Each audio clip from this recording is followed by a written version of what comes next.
एक तालाब में 3 मछलियाँ रहा करती थी। तीनों मछलियों में बहुत अच्छी दोस्ती थी। तीनों एक साथ खेलते थे और तालाब में घुमा करते थे। एक साथ ही खाने की तलाश करते थे। एक दिन कुछ मछुआरे उस तालाब के पास आए। उनमें से एक मछुआरे ने कहा, इस तालाब में बहुत सारी मछलियाँ हैं। कल आकर हम इस तालाब की सारी मछलियों को पकड़ कर ले जाएंगे। हमारी बहुत अच्छी कमाई हो जाएगी। जब वे मछुआरे बात कर रहे थे तब वे तीनों मछलियाँ वहाँ उनकी बात सुन रही थी। वे बात सुनकर बहुत ही डर गई। उन्होंने सोचा कि इसका सामना कैसे किया जाए। फिर तीनों ने आपस में सभा बुलाई और उनमें से एक मछली ने दोनों से कहा कि हमें यह तालाब छोड़कर दूसरी जगह जाना चाहिए, नहीं तो हमारी जान जा सकती है। दूसरी मछली उससे सहमत थी। अपनी सहमति बताने के लिए उसने कहा कि हमें यहाँ से जाना ही होगा। तुम बिल्कुल सही कह रही हो। वहीं तीसरी मछली इस तालाब को छोड़कर जाने से इनकार कर देती है और वह दोनों से कहती है कि मैं यह तालाब को छोड़कर नहीं जा सकती।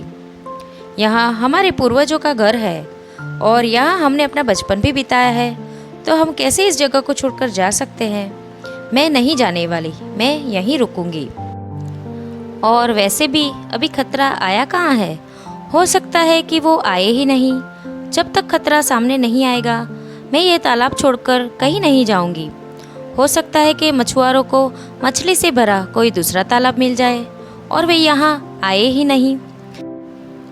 और अगर वे आ भी गए तो ये भी संभव है कि मैं उनकी जाल में फंसूं ही ना। किस्मत के आगे क्या भला किसी की चली है। मछुआरों का आना होगा तो आएंगे और मुझे उनके जाल में फंसना होगा तो मैं फंसूंगी ही। मेरे कुछ भी करने से किस्मत का लिखा थोड़ी बदल जाएगा। तीनों मछलियों के बीच बातचीत होने के बाद वे दोनों मछलियाँ तालाब से चली गई, लेकिन तीसरी नहीं गई। अगले दिन वे मछुआरे आए। मछुआरे ने उस तालाब की सारी मछलियों को पकड़ लिया और वो तीसरी मछली भी जाल में फंस गई और मर गई।